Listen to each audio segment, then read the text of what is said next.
The crack of gunfire echoed through the Montana wilderness as Catherine Bennett tore through the underbrush, her heart pounding like a steam engine and lungs burning with each desperate breath. The year was 1876, and she was running for her life across the untamed frontier, her once fine blue dress now torn and mudded from 3 days of flight through the rugged territory outside Concord. "Find that woman," a harsh voice bellowed in the distance. "Lawson wants her dead before sundown." Catherine stumbled on a tree root, catching herself against a pine trunk as she frantically scanned the darkening forest.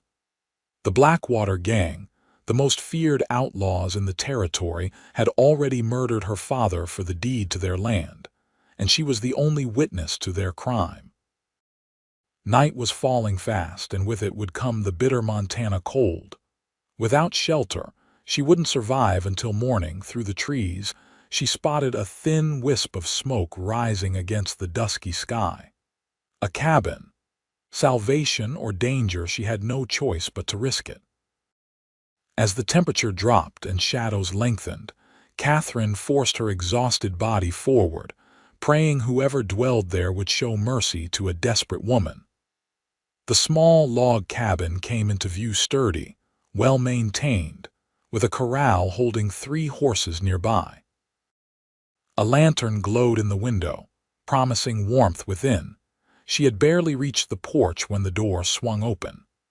A tall man stood silhouetted in the doorway, rifle raised and aimed directly at her chest. His features were obscured in shadow, but his stance was unmistakably vigilant. "State your business," he commanded, his voice deep and cautious, "and do it quick." Catherine raised trembling hands. "Please," she whispered, her voice hoarse from thirst. "They're going to kill me." Before he could respond, the distant sound of hoofbeats carried through the trees. The man's head turned sharply toward the noise, then back to Catherine. In one fluid motion, he lowered his rifle and reached out, pulling her inside the cabin. "Who's after you?" he asked, closing the door and moving swiftly to extinguish the lantern. "The Blackwater gang," Catherine managed, sinking against the wall as her legs threatened to give out. "They murdered my father." The man's expression hardened. "How many?" "5, maybe 6. Their leader is a man called Lawson." A flicker of recognition crossed his face as he moved to the window, peering through a narrow gap in the curtains. "I know of them. Nasty bunch." Catherine studied him in the fading light. He was younger than she'd first thought, perhaps 30, with an angular jaw shadowed by a day's growth of beard. His eyes were alert, intelligent, and currently fixed on the approaching danger. "Name's Henry Ashford," he said without looking at her. "And you've brought trouble to my doorstep, miss." "Bennett, Catherine Bennett," she swallowed hard. "I'm sorry. I didn't know where else to go." Henry nodded toward a trapdoor nearly hidden beneath a bearskin rug. "Get in there now, don't make a sound." Catherine hesitated only briefly before lifting the door and lowering herself into the small root cellar below. Henry replaced the rug just as the sound of horses grew louder outside. From her hiding place, Catherine could hear muffled voices. Her hands trembled as dust from the floorboards above filtered down with each heavy footstep. "Evening, gentlemen," she heard Henry say, his tone suddenly relaxed, almost friendly. "What brings you out this way after dark?" a gruff voice responded. "Looking for a woman. Young, dark-haired, blue dress. Seen anyone matching that description?" "Can't say that I have," Henry replied. "Been hunting all day, just got back an hour ago. Mind if we look around?" There was a moment of tense silence before Henry spoke again. "Actually, I do mind. I've got no woman here, and I don't take kindly to armed men inviting themselves into my home." "You calling me a liar?" The outlaw's voice grew threatening. "I'm saying you've got no business here," Henry stated firmly. "This is my property and you're trespassing." Catherine held her breath, certain a gunfight would erupt above her head. "Look, friend," another voice interjected, sounding slightly more reasonable. "We're not looking for trouble. The woman we're after stole something valuable. Just let us take a quick look around and we'll be on our way." "I work for the Carter Ranch," Henry said, his voice carrying a subtle warning. "Mr. Carter doesn't appreciate strangers harassing his men. Now, I suggest you continue your search elsewhere before this gets unpleasant." The mention of the Carter Ranch seemed to give the outlaws pause. There was muttering among them before the first man spoke again. "Fine. But if you see her, there's money in it for you. She's wanted for theft and murder." "I'll keep that in mind," Henry replied evenly. Catherine listened as the men's boots clomped across the porch and back to their horses. Long minutes passed before the trap door opened and Henry's face appeared above her. "They're gone for now," he said, extending a hand to help her up. "But they'll be back.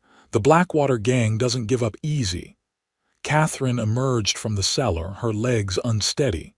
"Thank you. They're lying about me. I haven't stolen anything or killed anyone." Henry moved to relight the lantern. "I figured as much. Those men have a reputation." In the soft glow of the lamp, she could see him clearly for the first time, broad-shouldered and lean, with hair the color of wheat and eyes as gray as storm clouds. A thin scar ran along his jawline and his hands bore the calluses of hard work. "Why did you help me?" Catherine asked. Henry shrugged as he stoked the fire in the small stone hearth. "I know trouble when I see it, and you weren't the one bringing it." He gestured toward a wooden chair. "Sit. You look ready to collapse." Catherine sank gratefully into the chair as Henry filled a tin cup with water from a bucket and handed it to her. She drank deeply, suddenly aware of her desperate thirst. "Now," he said, settling onto a bench across from her, "tell me what's really going on." Catherine's fingers tightened around the cup. "My father and I had a small ranch north of Concord. 2 days ago, Lawson and his men came, claiming they had papers showing they owned our land. When my father disputed it, She faltered, the memory still too fresh. "They shot him. Right in front of me." Henry's expression remained stoic, but his eyes darkened. "And they're after you because you witnessed it." Catherine nodded. "That and because my father's will leaves everything to me. The land has been in our family for years. I know their documents are forged." "The law in Concord. Sheriff Davis is Lawson's cousin," Catherine interrupted bitterly. "I tried going to him. He told me to sign over the deed or face charges myself." Henry leaned forward, resting his elbows on his knees. "You're in a tight spot, Miss Bennett. Those men won't stop until they find you." "I know," she whispered, fighting back tears of exhaustion and fear.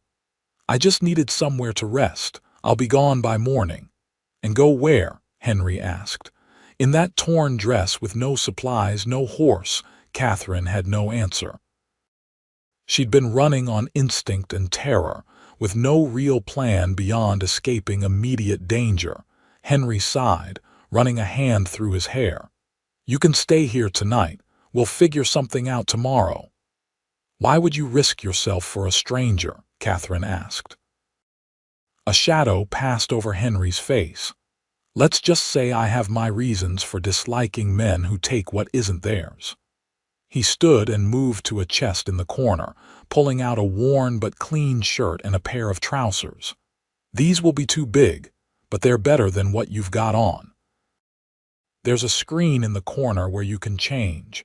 I'll fix us something to eat." Catherine accepted the clothes gratefully. Behind the privacy screen, she peeled off her ruined dress, wincing at the scratches and bruises that covered her arms and legs. Henry's shirt hung to her knees, and she had to roll the trousers several times at the waist and ankles, but the clean fabric felt like luxury against her skin. When she emerged, Henry was placing 2 bowls of stew on the table. The savory aroma made her stomach clench with hunger. "It's not fancy," he said, "but it's hot.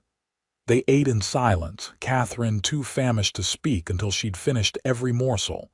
As she set down her spoon, she noticed Henry watching her with a mixture of concern and curiosity. "Thank you," she said softly, "for everything." He nodded, then cleared their bowls. "You take the bed tonight.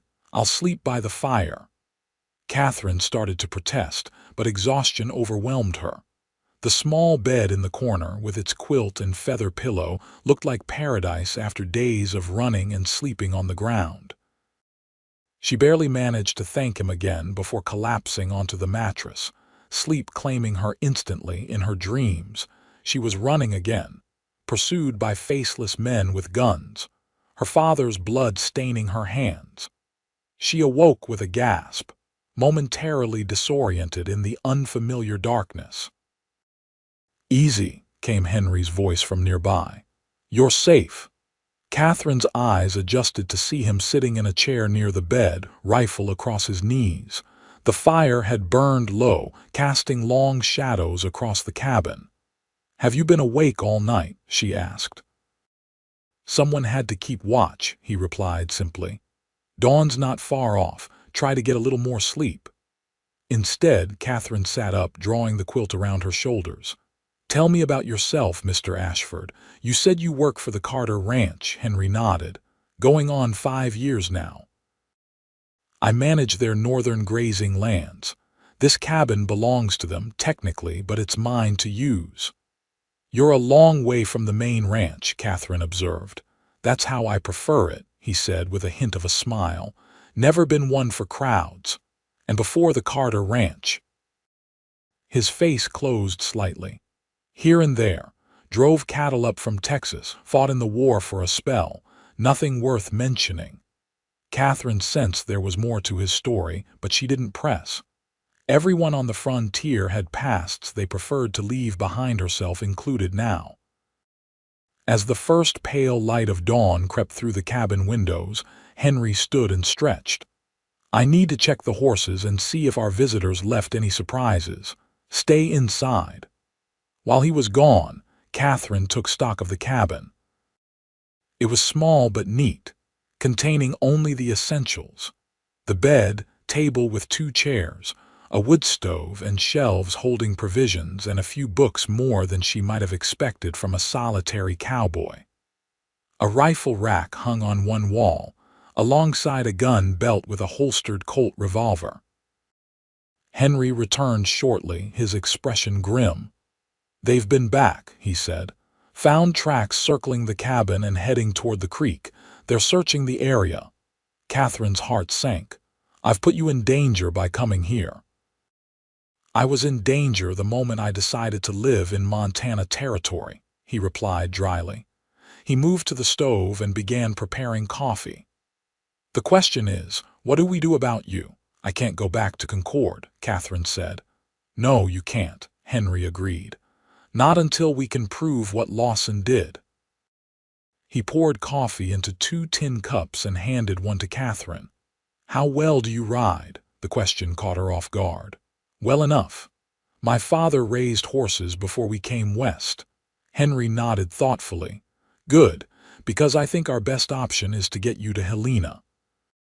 The territorial marshal has an office there. He's a fair man from what I've heard. If anyone can help you, it's him." "Helena's 3 days' ride from here," Catherine said. "4 the way we'll have to go," Henry corrected. "We can't take the main trails. Lawson will have men watching them." Catherine set down her cup. "I can't ask you to take me all that way. You've already risked enough." Henry's gray eyes met hers steadily. "Miss Bennet, those men will kill you if they find you. I'm not about to send you off alone through territory you don't know, hunted by killers who do know it." "But your job—" "I've got time coming. Carter owes me." He sipped his coffee. "Besides, I know these mountains better than Lawson's men. I can get you to Helena safely." Catherine studied him, trying to understand this man who was offering to risk his life for a woman he'd just met. "Why are you doing this?" Henry was quiet for a long moment before answering. 6 years ago, I had a younger sister, Elizabeth. She and her husband had a small place outside Fort Worth. Some men wanted their water rights. His eyes grew distant. No one stood up for them. By the time I got word and rode down from Kansas, they were both dead. Catherine's throat tightened. I'm sorry. So am I. Henry set his cup down with finality. I'm not letting that happen again, not when I can do something about it. Their eyes locked across the table, and in that moment, Catherine saw beneath the stoic exterior to the man within a man with principles, with pain, with purpose. Something shifted between them, an unspoken understanding forming in the quiet cabin. All right, she said finally. When do we leave? As soon as it's full light. We'll need to move fast. Henry stood. I'll get supplies together. There's a spare coat by the door that should fit you well enough. As Henry busied himself preparing for their journey, Catherine found herself watching him, the efficient way he moved, the quiet competence in his hands as he checked ammunition and packed provisions.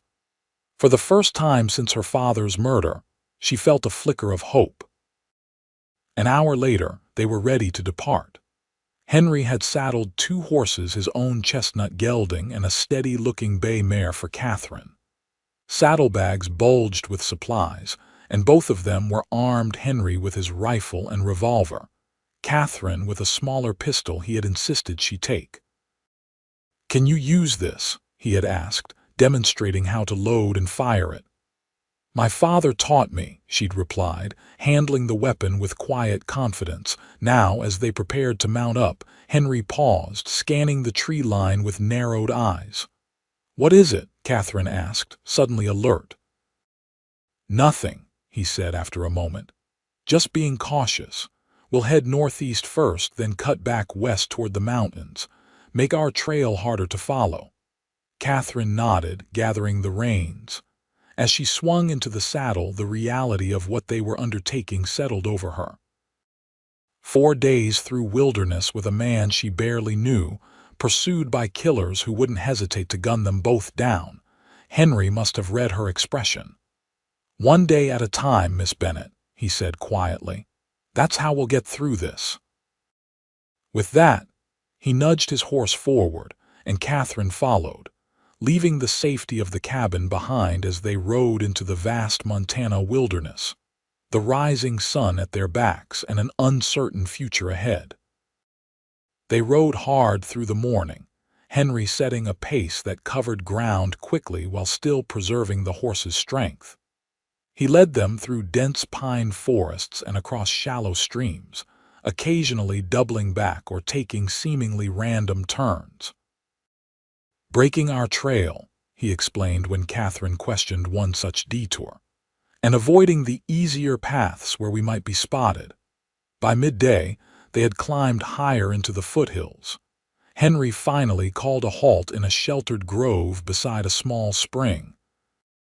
While the horses drank, Catherine stretched her aching muscles, grateful for the rest despite her determination not to show weakness. You ride well, Henry commented as he pulled jerky and hardtack from his saddlebags. Most city women would be complaining by now. I'm not from the city, Catherine replied, accepting the offered food. I was born in Kentucky. We lived on horseback there. Henry's eyebrows rose slightly. What brought your family west? My mother died when I was 16. After that, my father couldn't bear to stay. He'd heard about the opportunities in Montana Territory. A sad smile touched her lips. He always dreamed big, said we'd build the finest horse ranch in the territory. I'm sorry about your father, Henry said, his voice gentler than she'd heard it before. He sounds like a good man. He was. Catherine blinked back tears. Stubborn and proud, but good. He didn't deserve to die that way. Henry was quiet for a moment. Few do. He took a drink from his canteen. This land breeds hard men, Miss Bennet. Some, like your father, stay decent despite it. Others become like Lawson. And which are you, Mr. Ashford? The question slipped out before she could stop it. His gray eyes met hers, unreadable. I'm still figuring that out. They finished their meal in silence, each lost in their own thoughts. As they prepared to continue, Henry suddenly froze, raising one hand in warning. Catherine instantly stilled, straining to hear what had alarmed him. The faint sound of voices drifted through the trees, still distant but approaching. Henry motioned Catherine toward the horses, his movements swift and silent now. They mounted quickly, and he led them deeper into the forest, away from the spring and the approaching men. For the next hour they rode in tense silence, taking the most difficult paths through the terrain. Only when Henry was certain they weren't being followed did he slow their pace. "Hunters?" Catherine asked hopefully. Henry shook his head. "Wrong season, wrong direction. Lawson's men are combing these hills." "They're persistent," Catherine murmured. "It's not just about the land anymore," Henry said grimly. "You're a witness to murder. That makes you dangerous to them." The reality of her situation struck Catherine anew. She wasn't just running from land grabbers, she was fleeing for her life from men who had already proven they would kill without hesitation. As the afternoon wore on, dark clouds gathered over the mountains, and the temperature dropped. By the time dusk approached, the first fat raindrops were beginning to fall. "We need shelter," Henry said, studying the darkening sky. "There's an old line shack about 2 miles north. It's not much, but it'll keep us dry." The rain was coming down steadily by the time they reached the dilapidated structure, little more than 4 walls and a roof, used by cowhands during seasonal roundups. Inside was dusty but dry, with a small fireplace and enough space for them and their gear. "No one's been here for months," Henry observed as he checked the corners. "Should be safe enough for the night." Catherine unsaddled her horse while Henry gathered wood for a small fire. The physical labor kept her mind occupied, preventing it from dwelling on the danger they faced, or the strange intimacy of sharing such close quarters with a man she barely knew. When Henry had the fire going, its warm glow transformed the shabby shack into something almost cozy. Catherine sat near the flames, suddenly aware of how cold and wet she had become. She shivered, wrapping her borrowed coat tighter around her body. Henry noticed. Without a word, he shrugged out of his duster and draped it over her shoulders. "I'm fine," she protested. "You're shivering," he countered. "I'm used to the cold." The coat carried his warmth and scent leather, pine, and something uniquely him. Catherine found it oddly comforting. "Thank you," she said softly. Henry nodded, then busied himself preparing a simple meal from their provisions. As they ate beans heated over the fire, the rain intensified, drumming against the roof and turning the world outside into a wall of water. "Storms setting in," Henry observed. "Might work in our favor. Rain will wash away our tracks." "How far to Helena now?" Catherine asked. 3 days if the weather holds. Longer if this keeps up." He glanced at her. "We'll need to be careful. Territory gets rougher from here." Catherine nodded, staring into the fire. After a moment, she asked, "Do you think I'll ever get my land back?" Henry considered before answering. "If the territorial marshal believes your story and if you have proof of ownership, there's a chance. The law out here isn't perfect, but it exists. And if not, then we find another way." His tone left no doubt that he meant it. Catherine looked at him curiously. "You keep saying we, Mr. Ashford. This isn't your fight." "I made it mine when I decided to help you," he replied simply. "I don't start things I don't intend to finish." There was something in his steady gaze that made Catherine's heart beat faster. She looked away, suddenly flustered.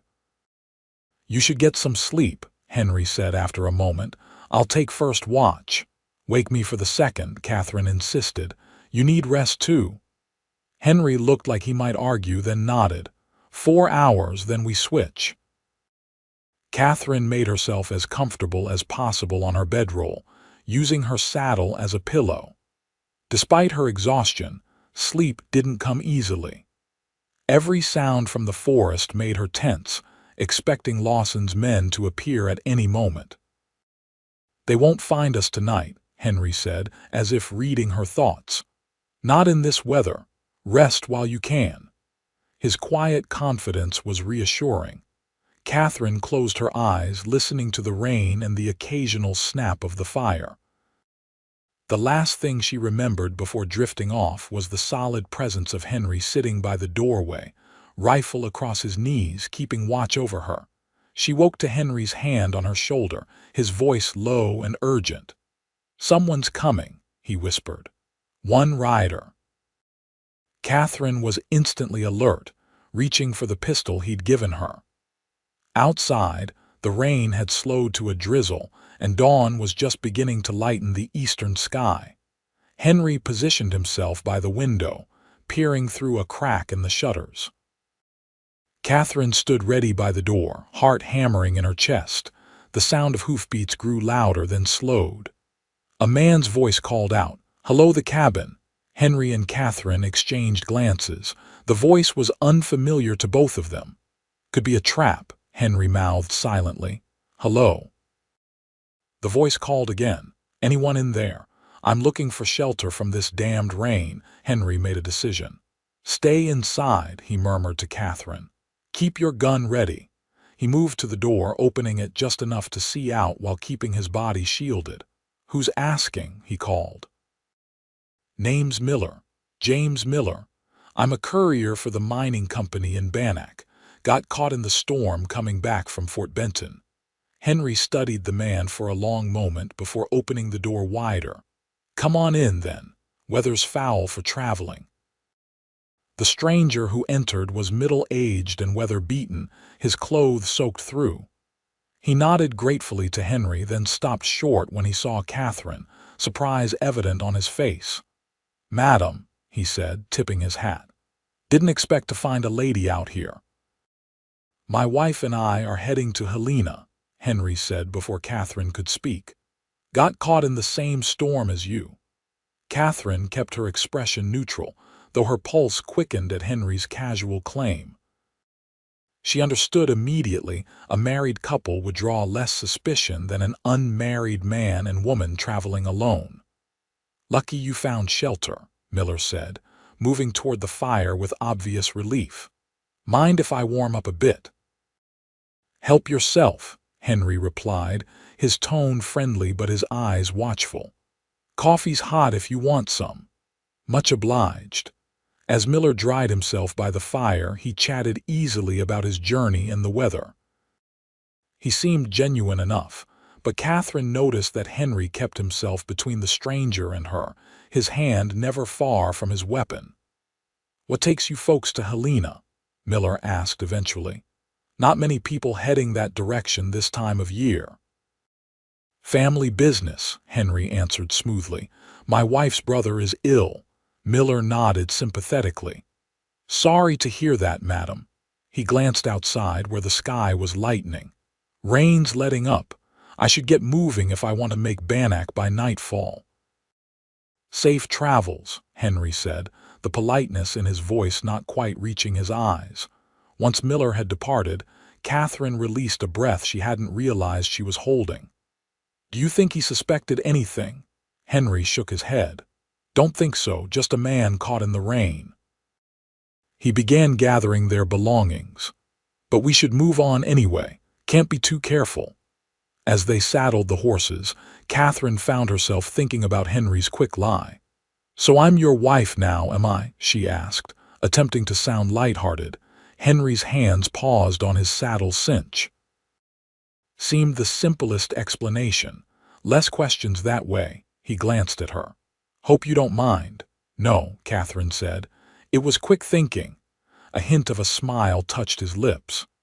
"Besides, no one would believe I'd let a woman as pretty as you travel alone without being related somehow." The unexpected compliment brought warmth to Catherine's cheeks. Before she could respond, Henry had mounted his horse and was already moving out, leaving her to follow with her thoughts in surprising disarray. They rode through the day, making good time now that the rain had stopped. The terrain grew increasingly rugged as they climbed higher into the mountains, following game trails and narrow passes that Henry seemed to know by instinct. By late afternoon, they had reached a vantage point that offered a sweeping view of the valley below. Henry reined in his horse and dismounted, taking out a small spyglass to survey the landscape. "See something?" Catherine asked, joining him. Henry handed her the glass. "Two riders following the creek, about 3 miles back." Catherine looked where he indicated, her stomach tightening when she spotted the distant figures. "Lawson's men, can't be sure, but we should assume they are." Henry's expression was grim. "They're moving fast, must have picked up our trail somehow." Catherine lowered the glass, fear rising in her throat. "What do we do?" Henry studied the terrain ahead. "There's a canyon about 2 hours' ride from here, narrow with high walls, only one way in, one way out." "Sounds like a trap," Catherine said warily. "For them, not us." Henry's eyes gleamed with a sudden fierceness. "If we can draw them in, we can ambush them, turn the hunters into the hunted." Catherine stared at him. "You want to fight them? There are 2 of them and 2 of us, and they're professional killers." "We have the advantage of position," Henry argued. "And surprise. They're expecting frightened prey, not prepared opponents." "It's too dangerous," Catherine insisted. "We should just keep moving toward Helena." Henry considered her words, then nodded slowly. "You're right. Fighting unnecessarily is a risk we don't need to take." He took the spyglass back, taking one more look at their pursuers. "We'll push on to the north, try to lose them in the higher passes." Relief flooded through Catherine. She had seen enough violence to last a lifetime. They rode hard for the next 2 hours, pushing their horses as much as they dared on the difficult terrain. As dusk approached, they reached a swift-flowing river, swollen with rainwater. "We need to cross here," Henry said, studying the churning water. "It's our best chance to break the trail. The current will wash away any trace of our passing." Catherine eyed the river anxiously. "Is it safe? We'll find out," Henry replied, not entirely reassuring. He led the way, guiding his horse carefully into the water. The powerful animal struggled against the current, but maintained its footing on the rocky riverbed. Catherine followed, her heart in her throat as the cold water rose to her stirrups. Halfway across, her horse stumbled on a slippery rock. Catherine gasped as she felt herself sliding from the saddle. Before she could fall, Henry's hand shot out, gripping her arm firmly and steadying her. Their eyes met across the rushing water, his face taut with concern. Catherine regained her seat, and they continued, emerging safely on the opposite bank moments later. "Thank you," she said breathlessly once they were on dry ground. Henry nodded, scanning the river behind them. "We should be clear now, no tracks to follow." He glanced at the darkening sky. "We need to find a place to camp. You're soaked through." They made camp in a sheltered grove of pines. Henry insisted Catherine change into dry clothes while he turned his back, building a small, smokeless fire that would be difficult to spot from a distance. The chill of the river had seeped into Catherine's bones, and she huddled gratefully near the flames. "Here," Henry said, handing her a flask. "Whiskey, just a sip. It'll warm you up." Catherine took a cautious swallow, gasping as the liquor burned down her throat. "That's potent." A rare smile crossed Henry's face. "Carter Ranch Special Reserve." As warmth spread through her body, Catherine found herself studying Henry in the firelight. With his guard slightly lowered, he looked younger, the hard lines of his face softened by the golden glow. "May I ask you something?" she ventured. Henry glanced up from tending the fire. "You can ask." "What will you do after this? After we reach Helena?" The question seemed to surprise him. He was silent for a long moment. "I haven't thought that far ahead." "You'll go back to the ranch." Henry poked at the fire with a stick. "I suppose so. It's been my life for 5 years now." "Do you like it there?" Catherine pressed, curious about this man who had risked so much for her. "It's honest work," he replied. "The ranch hands are good men. Carter's fair." He shrugged. "It's as close to a home as I've had since before the war." There was something in his voice, a loneliness, perhaps, that touched Catherine deeply. "You never thought of settling down, having a place of your own?" Henry's eyes met hers across the fire. "Once. A long time ago." He fell silent, and Catherine sensed he wouldn't elaborate further. They ate a simple dinner of jerky and dried fruit, then prepared for the night. Henry insisted on taking first watch again, despite Catherine's protests that he had barely slept the night before. "I'm used to it," he said. "Sleep while you can." This time, exhaustion claimed her quickly. She drifted off to the sound of crickets and the soft popping of the fire, feeling oddly safe despite the danger that pursued them. She woke some hours later to find Henry still awake, staring into the dying embers of the fire. In the moonlight filtering through the trees, his profile was strong and somber. "You were supposed to wake me," she chided softly, sitting up. Henry startled slightly, turning to her. "You needed the rest. So do you." Catherine moved to sit beside him on the fallen log he'd been using as a seat. "I can keep watch now." He looked as if he might argue, then nodded wearily. "Wake me at first light." As he settled onto his bedroll, Catherine took up his rifle, resting it across her knees as she had seen him do. The night was peaceful, with only the occasional hoot of an owl or rustle of small creatures in the underbrush. She found herself watching Henry as he slept, struck by how vulnerable he looked, this man who had been so strong and capable since the moment she'd stumbled onto his porch. In sleep, the worry lines between his brows smoothed out and his mouth relaxed from its usual firm line. Catherine realized with a start that she was beginning to care for him, this stranger who had become her protector, her guide, her only ally in a world that had suddenly turned hostile. The realization was both comforting and terrifying. Morning came with a pearly mist rising from the damp earth. Catherine let Henry sleep a little longer than he'd asked, watching the sunrise paint the eastern sky with gold and pink. When she finally woke him, he seemed momentarily disoriented, then immediately alert. "You should have woken me earlier," he said, sitting up quickly. "The world didn't end because you got an extra hour of sleep," Catherine replied with a small smile. They broke camp efficiently, leaving as little trace of their presence as possible. As they prepared to mount up, Henry paused, studying the terrain ahead.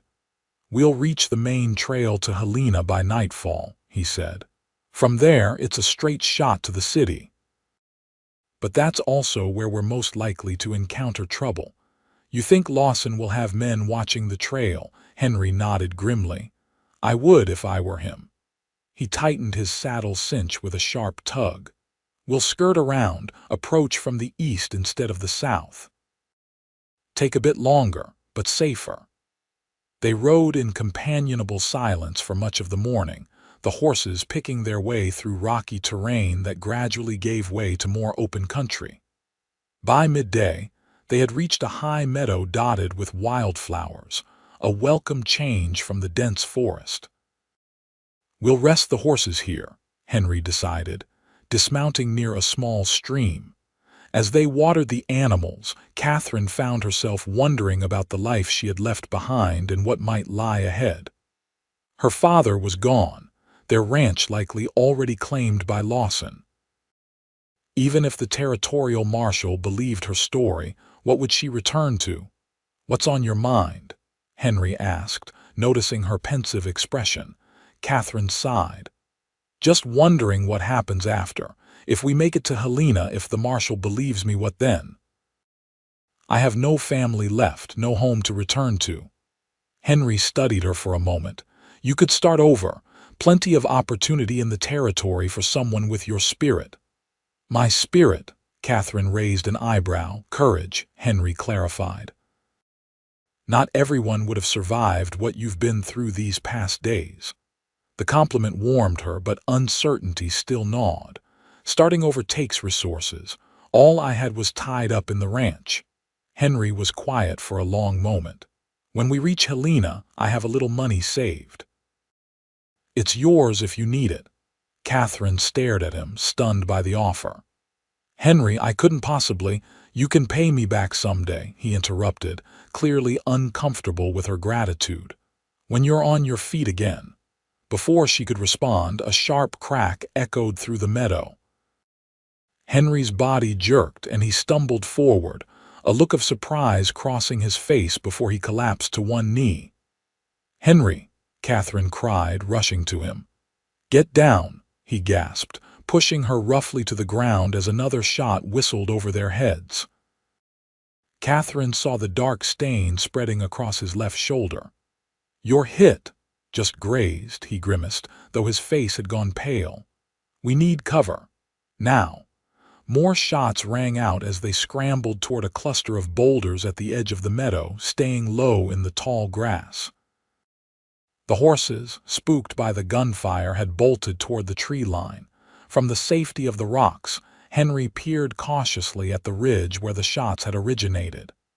2 shooters, he muttered. Maybe 3. Catherine's hands trembled as she tore a strip from her shirt to press against his bleeding shoulder. How did they find us? Must have been tracking us longer than we thought, Henry said through gritted teeth. Waited until we were in the open. Another shot ricocheted off the boulder near their heads, sending rock fragments flying. Catherine flinched but kept pressure on Henry's wound. They're trying to pin us down, Henry said, reaching for his rifle with his good arm. Keep us here until they can circle around. What do we do? Catherine asked, fighting to keep her voice steady. Henry checked his ammunition. I'll hold them off. You make a run for the trees. I'm not leaving you, Catherine said fiercely. This isn't a debate, Catherine, he snapped. One of us needs to get out of here and you're not shot. The use of her first name the first time he'd said it made her pause, but her resolve remained firm. We go together or not at all. Henry looked as if he might argue further, then his expression changed. Give me your bandana, he said suddenly. Confused, Catherine handed him the cloth she'd used to tie her hair back. Henry quickly tied it to the barrel of his rifle, then carefully raised it above the boulder. Immediately, a shot rang out, striking the cloth. What are you doing? She demanded. Making them think they hit me, Henry replied. It's an old trick. Might buy us a little time. He winced as he shifted position, clearly in more pain than he was admitting. Catherine bit her lip, knowing they couldn't stay pinned down much longer. Henry needed medical attention, and their attackers would eventually work their way around to flank them. The horses, she said suddenly. If we can reach them, too exposed, Henry said, shaking his head. We'd be cut down before we got halfway there. Catherine scanned their surroundings desperately, searching for any avenue of escape. Her gaze fell on the stream that cut through the meadow, disappearing into the forest. The water, she said. If we follow the stream into the trees, the banks might give us enough cover. Henry followed her gaze, considering. It's risky, but better than waiting here to die. He checked his revolver. I'll lay down covering fire. When I say go, you run for the stream. Stay low, move fast. We go together, Catherine insisted again. Henry's gray eyes locked with hers, and something passed between them, an understanding, a recognition. Together, he agreed quietly. They positioned themselves at the edge of their rocky shelter, Henry's rifle ready. On my count, he murmured. 3, 2, 1, go. Henry fired 3 rapid shots toward the ridge as they broke cover, running in a low crouch toward the stream. Bullets kicked up dirt around their feet as they scrambled down the bank and into the shallow water. The cold shock hit Catherine's legs as they splashed through the stream, hunched over to use the banks as cover. Henry was breathing hard, his face contorted with pain but his movements still purposeful. They had covered perhaps 50 yards when a bullet struck the water beside them, sending up a spray. Catherine stumbled, and Henry caught her arm, pulling her forward. The trees were just ahead, promising better cover. As they reached the forest edge, Henry suddenly pushed Catherine forward with surprising force. She fell to her hands and knees in the water as a shot cracked through the air where she had been standing a moment before. Henry staggered, then collapsed into the stream beside her. "Henry!" Catherine crawled to him, horror struck at the fresh blood staining the water around him.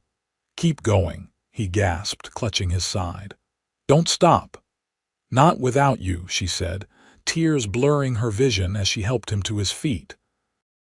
Henry leaned heavily against her, but somehow they managed to stagger deeper into the forest, following the stream until the sounds of pursuit faded behind them.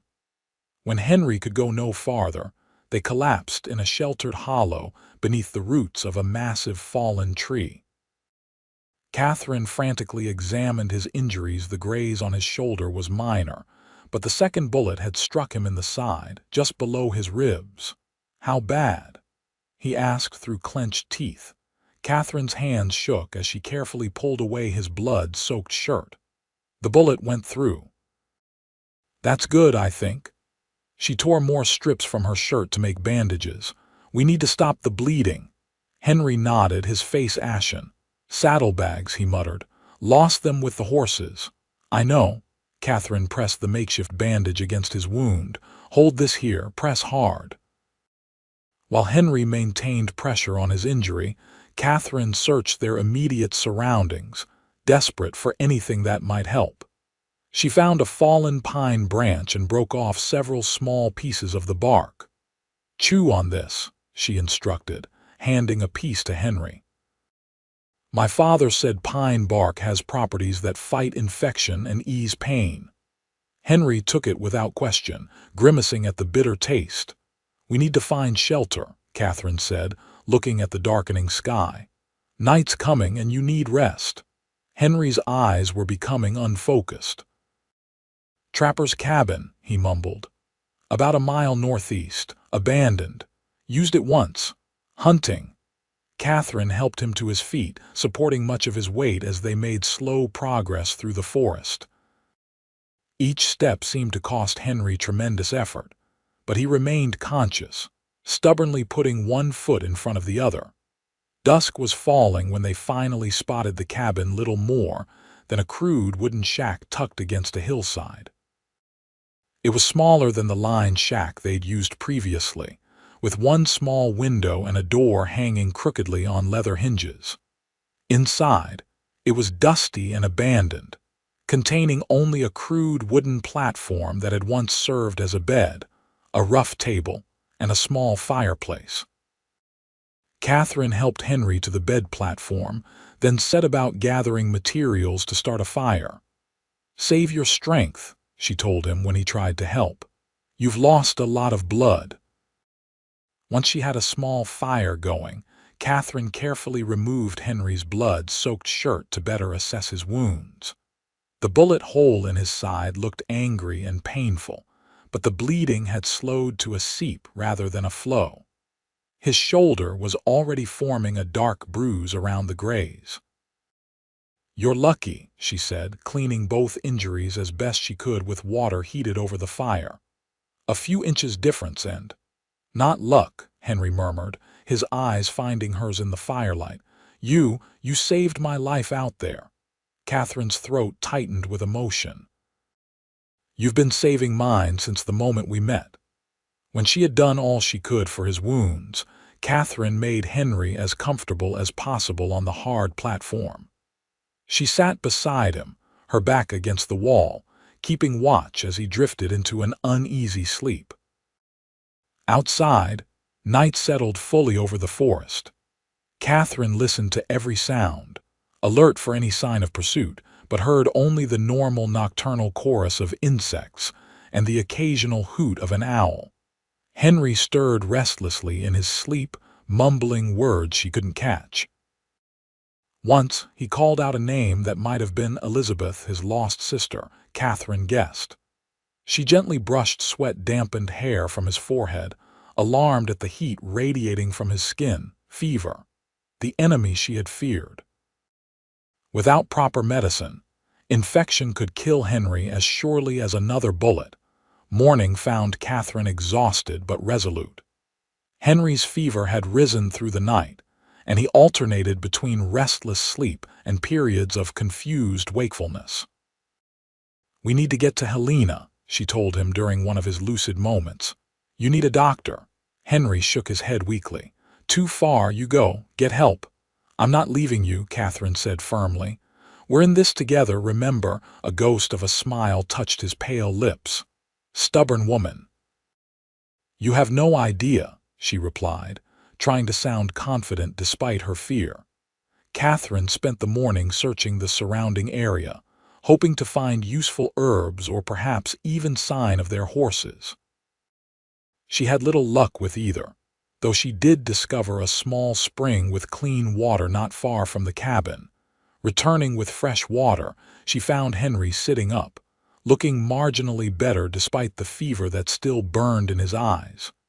"Any sign of them?" he asked as she entered. Catherine shook her head. "No, I think we lost them yesterday." "For now," Henry agreed, "but they'll keep searching. Lawson isn't a man who gives up easily." Catherine wet a cloth and pressed it to his forehead. "Why is this land so important to him?" "There must be easier targets than a small ranch." Henry leaned back, closing his eyes as the cool cloth brought momentary relief. "It's not just about the land. Never is with men like Lawson."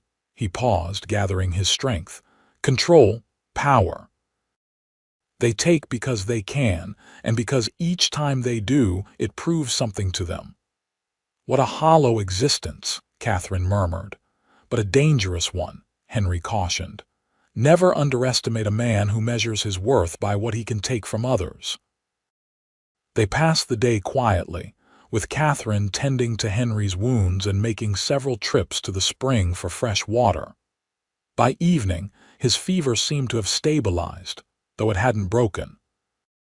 As Catherine prepared a meager meal from the few edible plants she had identified, Henry watched her from the bed platform, his gaze thoughtful. "Why didn't you marry?" he asked suddenly. The question caught Catherine off guard. "What makes you think I didn't?" "No ring." "And you introduced yourself as Miss Bennet." Catherine smiled faintly. "Observant." She stirred the pot of plant broth, considering her answer. "There were suitors back in Kentucky, none that I cared for, and after we came west." She shrugged. "My father needed me. The ranch needed me. It was enough. No regrets." She looked at him, really looked at him, this man who had come into her life so suddenly and changed everything. Not until recently. Something flickered in Henry's fever-bright eyes, understanding, perhaps, or a reflection of her own feelings. Before either could speak again, a sound outside the cabin froze them both. Hoofbeats. More than one horse. Catherine moved swiftly to extinguish the fire while Henry struggled to sit up, reaching for his revolver. "Stay down," she whispered, taking the gun from him. "You're in no condition to fight." She positioned herself beside the small window, peering cautiously through a crack in the shutters. In the fading light, she could make out two riders approaching the cabin slowly, their horses picking a careful path through the trees. "Lawson's men?" Henry asked, his voice barely audible. Catherine squinted, trying to make out details in the twilight. "I don't think so. Different horses." As the riders drew nearer, she could see they were dressed in the uniform of U.S. Marshals. Hope surged within her, but caution kept her silent. It could be a trick. The lead rider dismounted, approaching the cabin with his hand resting on his holstered weapon. "Hello, the cabin," he called. "Anyone inside?" Catherine glanced at Henry, who nodded slightly. "Who's asking?" she called back, keeping the revolver ready. "Deputy Marshal James Wilson," the man replied. "We're looking for a woman named Catherine Bennet." Catherine's breath caught. "What business do you have with her?" "We received a telegraph from the sheriff in Concord," Wilson said. "There's been some trouble there. We'd like to speak with her if she's willing." Catherine and Henry exchanged glances, both thinking the same thing. This could be a trap. Sheriff Davis was Lawson's cousin. "How do I know you're really marshals?" Catherine called. The deputy didn't seem offended by her suspicion. "Madam, I understand your caution. We've got badges and papers if you'd care to see them. We can slide them under the door if you prefer." After a tense moment, Catherine made her decision. "Slide your credentials under the door, both of you." She watched as the deputy spoke to his companion, who also dismounted. Both men approached the cabin slowly, removing documents from their coat pockets and kneeling to slide them beneath the door. Catherine retrieved the papers, examining them in the dim light.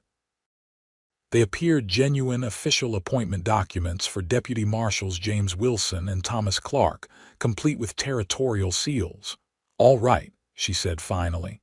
"I'm Catherine Bennett, but I'm not alone, and we've had some trouble with men hunting us." "We know, madam," Wilson replied.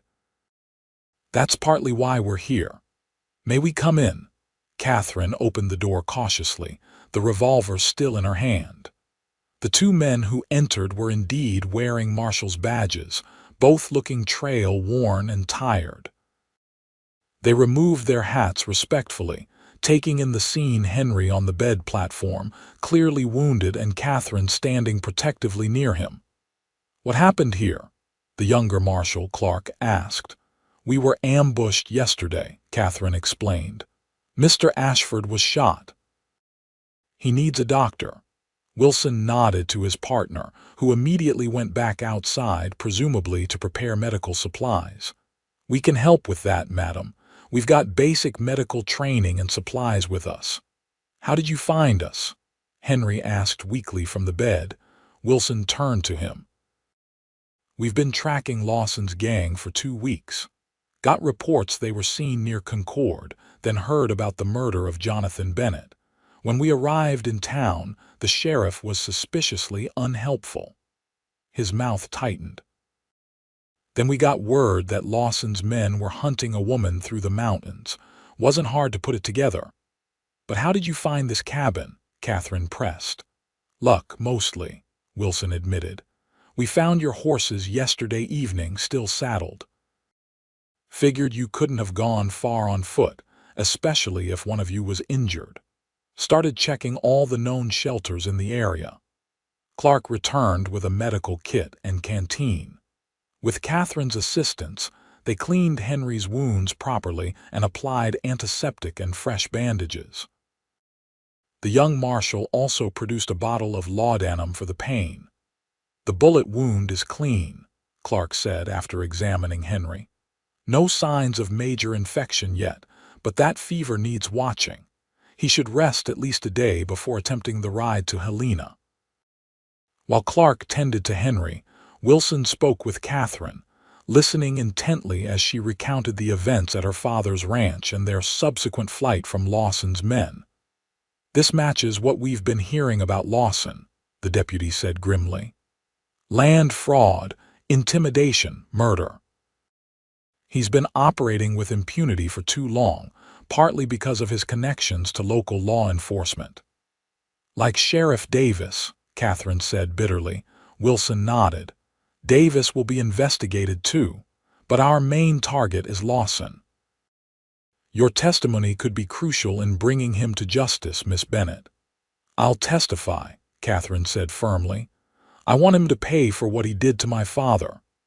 The marshals stayed the night at the cabin, taking turns standing watch outside. With proper medication, Henry's fever began to subside, and by morning he was able to sit up and take some food. "The marshals want to leave tomorrow," Catherine told him as she brought him a cup of broth. "Think you'll be strong enough to ride?" Henry nodded, though he still looked pale. "I've ridden with worse." He caught her skeptical look. "Don't worry, I'm not about to die on you now after all this. See that you don't," she said softly. "I'm rather getting used to having you around. A smile touched his lips. "That's so." Before she could respond, Deputy Wilson entered the cabin.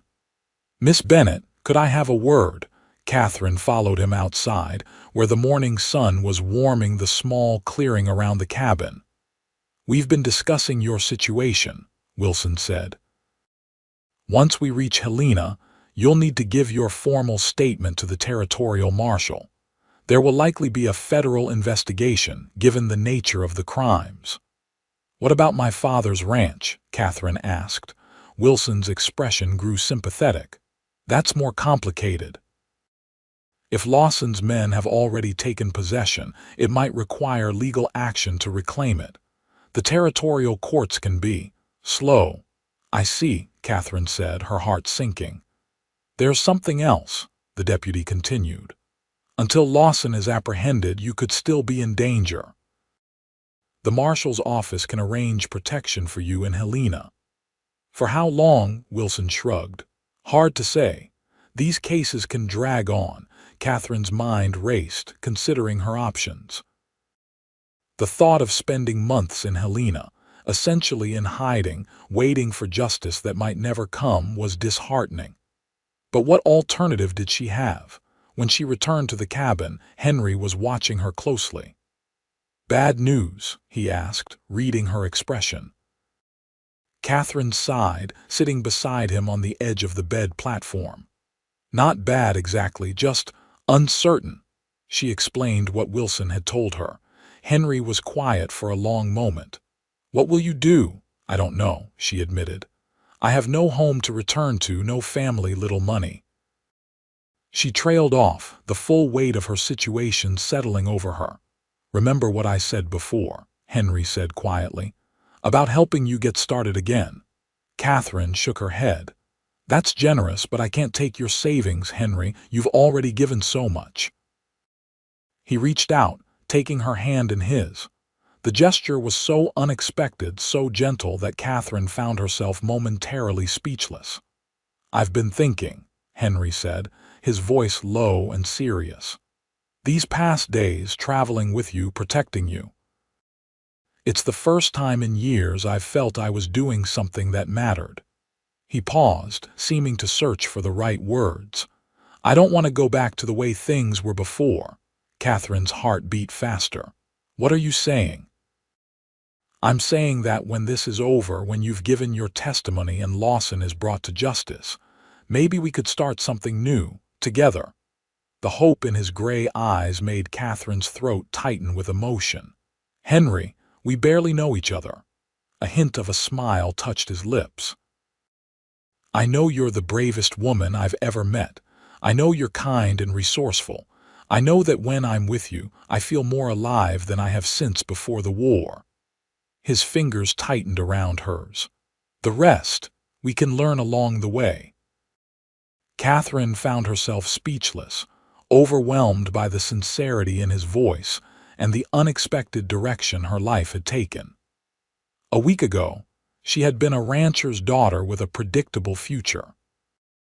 Now, here she was, contemplating a new life with a man she had known for mere days, a man who had saved her life, and whose life she had saved in turn. "I'm not asking for an answer now," Henry continued softly. "Just think about it. Whatever you decide, I'll respect it." Before Catherine could respond, the cabin door opened, and Deputy Clark entered. The moment between them broke, but the warmth of Henry's hand lingered on hers long after she'd pulled away. The next morning dawned clear and bright. Henry was much improved, his fever gone and his strength returning, though he still moved gingerly to avoid aggravating his wounds. The marshals had brought spare horses, so they were able to mount up and begin the journey to Helena. Wilson estimated it would take a full day of riding to reach the city. As they set out, Catherine found herself riding beside Henry, the marshals leading the way down the narrow mountain trail.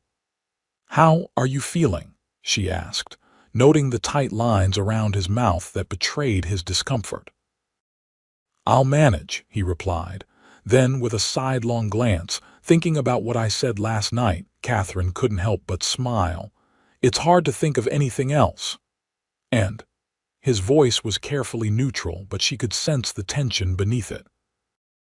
Catherine looked ahead at the winding trail that would lead them to Helena and to whatever future awaited her there.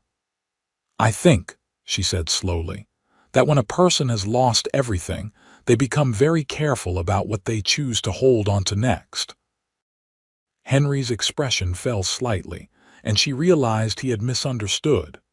But, she continued, meeting his eyes, I also think that sometimes the most unexpected things are worth holding on to the tightest.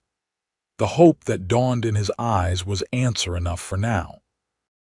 They rode on in companionable silence, each lost in thoughts of what might lie ahead. The journey to Helena passed without incident. By late afternoon, they crested a final ridge, and the city spread before them in the valley, below a sprawling collection of buildings that made Catherine realize how isolated she had been on her father's ranch. We'll take you directly to the marshal's office, Wilson informed them as they descended toward the city. Marshal Thornton will want to hear your statement immediately.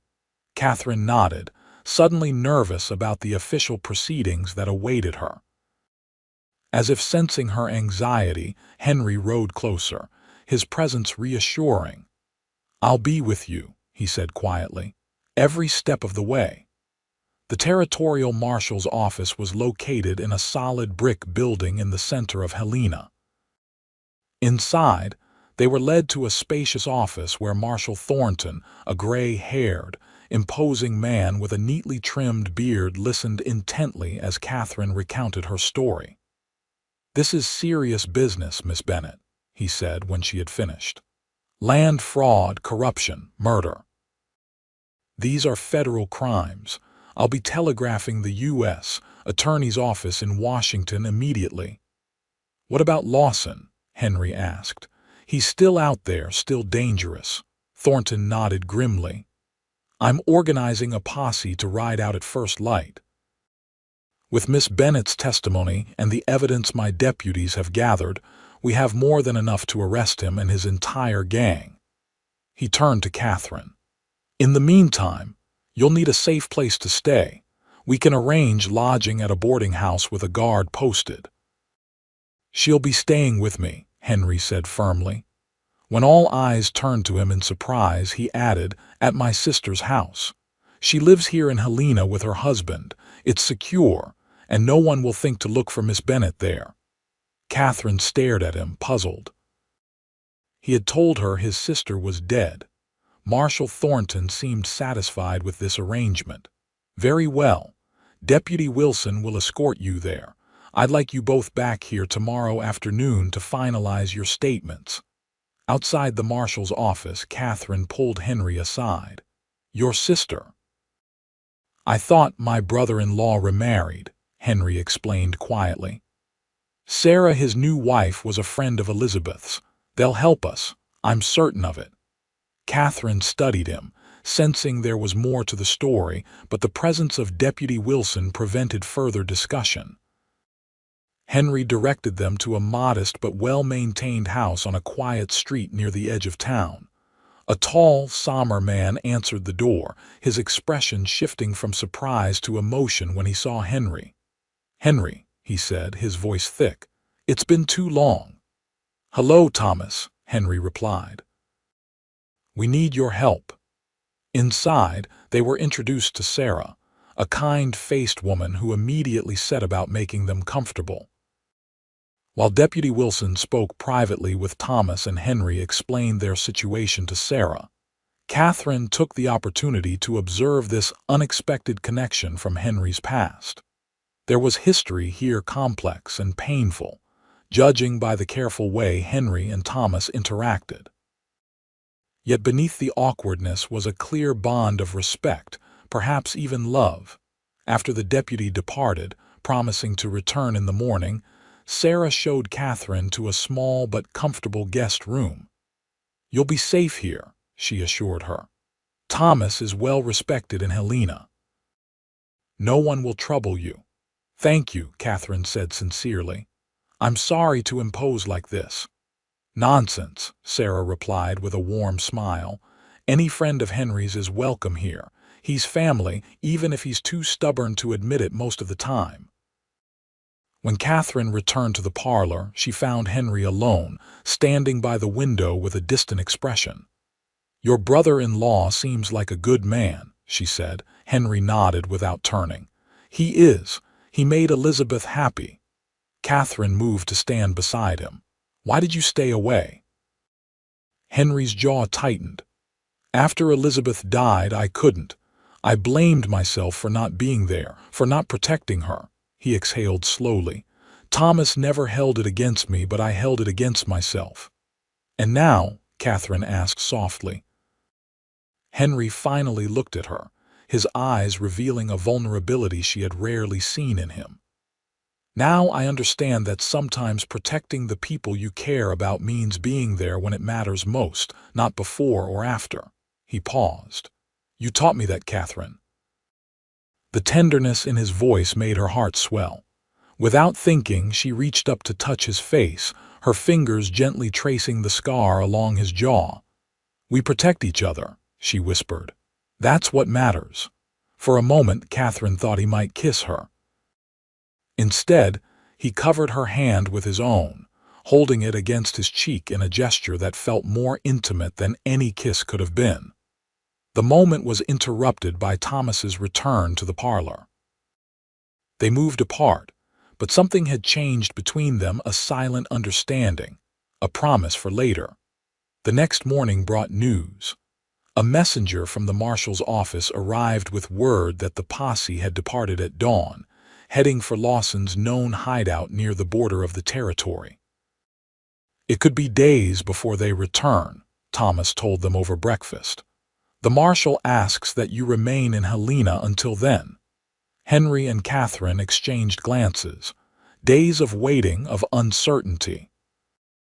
But also days together, away from the immediate danger that had defined their relationship thus far. "I should check on my horse," Henry said after breakfast. "And we'll need supplies if we're to stay in Helena for a while." "I'll come with you," Catherine offered quickly, eager to escape the confines of the house. Thomas looked concerned. "Is that wise, if Lawson has men in the city?" "We'll be careful," Henry assured him. "Stay in crowded areas, avoid drawing attention."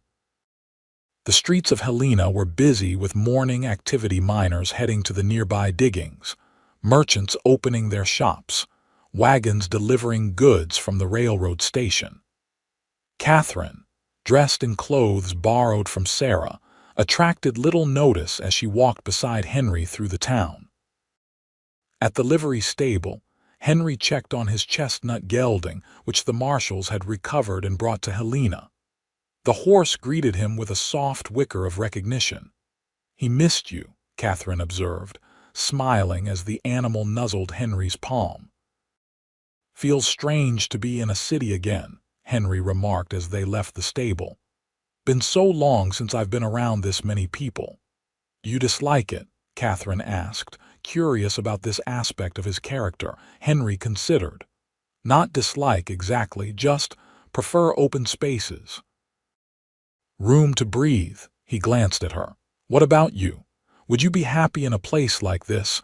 The question carried weight beyond idle curiosity. Catherine thought carefully before answering. "I've never been much for city life," she admitted. "I love the land too much, the mountains, the forests. But I also know that safety and opportunity matter." She paused. "The right place depends on who you're with, not just where you are."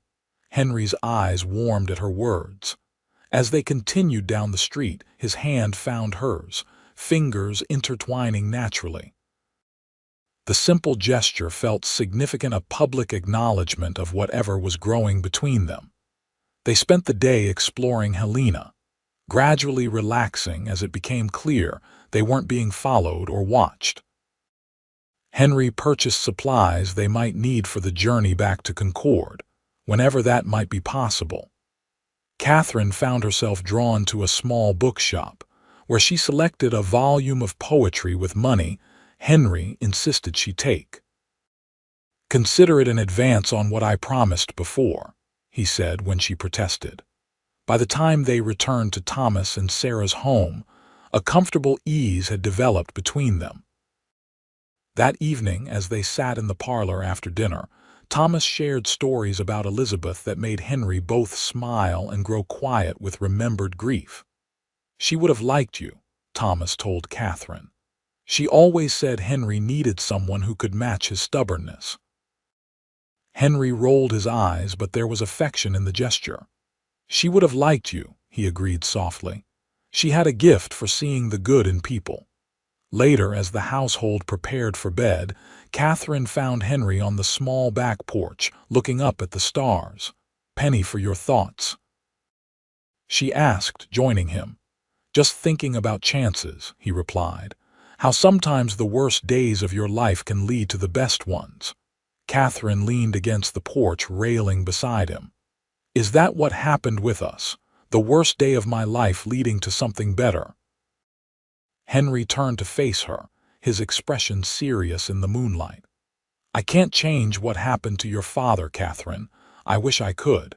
But I can promise you that as long as I'm breathing, you'll never face another worst day alone." The simple sincerity of his words moved her deeply.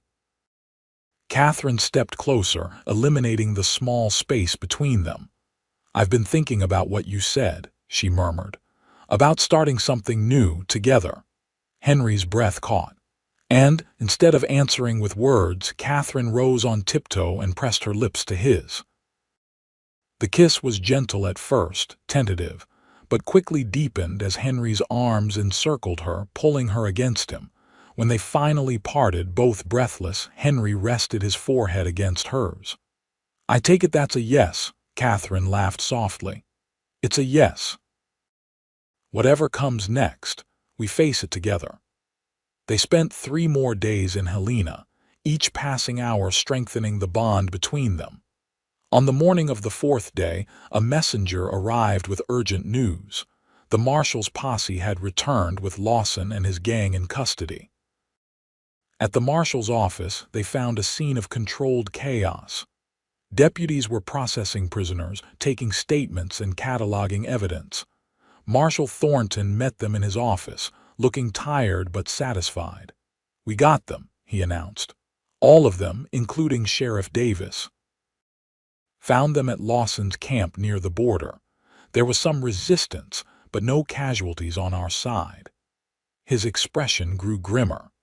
"We also found evidence linking them to 3 other land frauds and at least 2 more murders besides your father's, Miss Bennet." Catherine felt a complex mix of emotions: relief, grief, a sense of justice partially served. "What happens now? Lawson and his men will stand trial here in Helena," Thornton explained. "With your testimony and the evidence we've gathered, I expect they'll hang for their crimes." He shuffled some papers on his desk. "As for your father's property, I've issued orders for it to be returned to your possession immediately. Deputy Wilson will escort you back to Concord whenever you're ready." Catherine glanced at Henry, who had been silent throughout the exchange. "What about Mr. Ashford?" she asked. "He's as much a part of this as I am." Marshal Thornton nodded. "The territory owes you both a debt of gratitude. If there's anything else I can do." Henry straightened. "Actually, there is, Marshal." His voice was steady, decisive. "I'd like to tender my resignation from the Carter Ranch, effective immediately." Catherine looked at him in surprise. They had discussed possibilities for the future, but Henry hadn't mentioned leaving his job. "Got other plans, Ashford?" Thornton asked, raising an eyebrow. Henry's hand found Catherine's, his grip warm and sure. "Yes, sir, I do." The journey back to Concord took 2 days, with Deputy Wilson and another marshal accompanying them for protection. As they crested the final hill overlooking the Bennett Ranch, Catherine felt a surge of conflicting emotions: sadness at the memories of her father, anxiety about what they might find, hope for what could be. The ranch house stood as she had left it, though the door hung broken on its hinges, and signs of Lawson's occupation were evident in the trampled garden and scattered debris. Inside was worse furniture overturned, her father's belongings strewn about carelessly. "We'll set it right," Henry said quietly, standing beside her in the doorway. "All of it." Catherine nodded, blinking back tears. "Yes, we will." The days that followed were filled with hard work. The marshals stayed for a week, helping to restore order to the ranch and ensuring that news of Lawson's capture spread throughout the area. Neighbors Catherine hadn't seen since her father's murder began to visit, offering condolences and assistance. Henry proved invaluable, his knowledge of ranching and quiet strength supporting Catherine through the difficult process of reclaiming her home. They fell into an easy rhythm together, working side by side during the day and planning for the future in the evenings. "The north pasture could support twice the horses we have now," Henry observed one night as they sat on the porch, watching the sunset paint the mountains gold. "With your knowledge of breeding and my contacts from the Carter Ranch, we could build something special here." Catherine smiled at his enthusiasm. "Our own horse ranch. If that's what you want," Henry said, suddenly uncertain. "I know we haven't discussed formalities." Catherine turned to look at him, amused by his sudden awkwardness. "Henry Ashford, are you trying to propose to me?" A flush crept up his neck.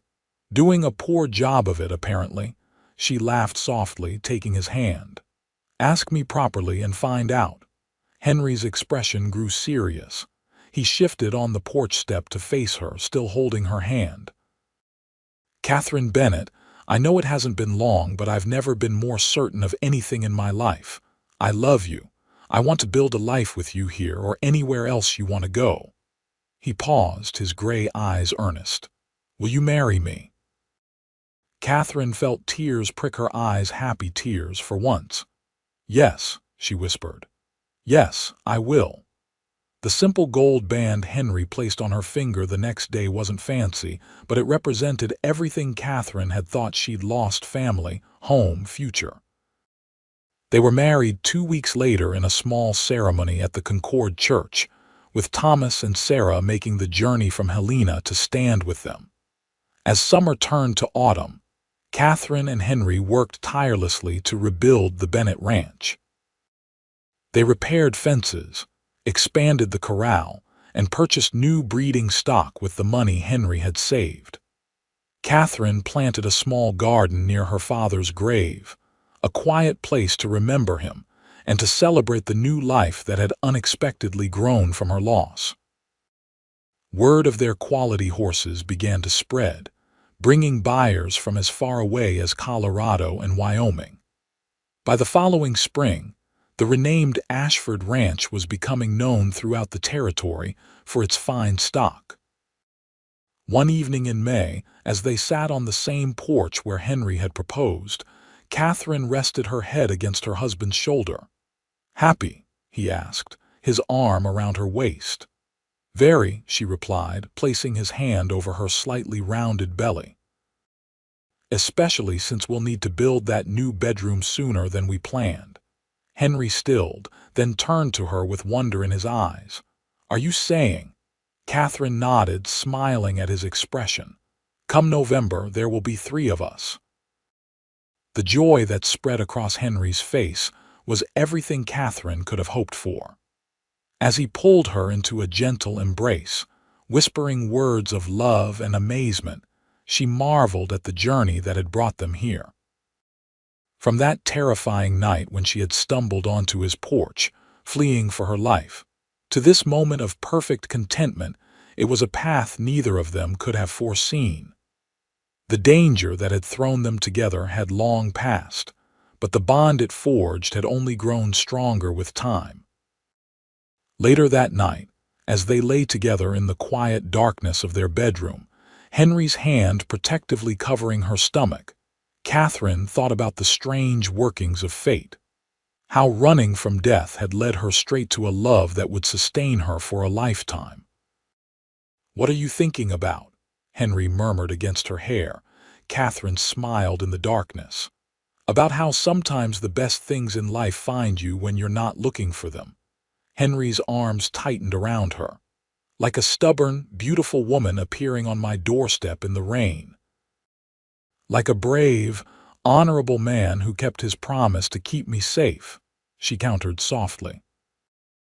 As they drifted toward sleep, wrapped in each other's arms, Catherine knew with absolute certainty that this was where she belonged, not just on this land that had been her father's legacy, but in these arms that had become her sanctuary.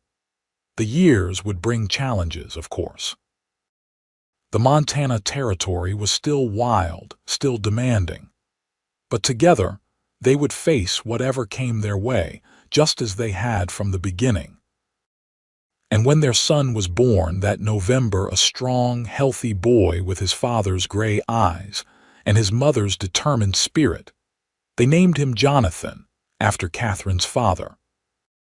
As Henry placed their infant son in Catherine's arms, his face alight with love for both of them, she knew that their story was just beginning. From the ashes of tragedy, they had built something beautiful: a family, a home, a future filled with promise.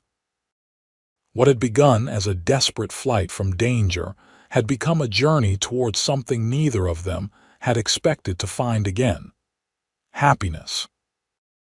Outside their window, the Montana mountains stood solid and unchanging against the sky, witnesses to their unlikely love story, a story of courage and second chances in the wild heart of the American frontier.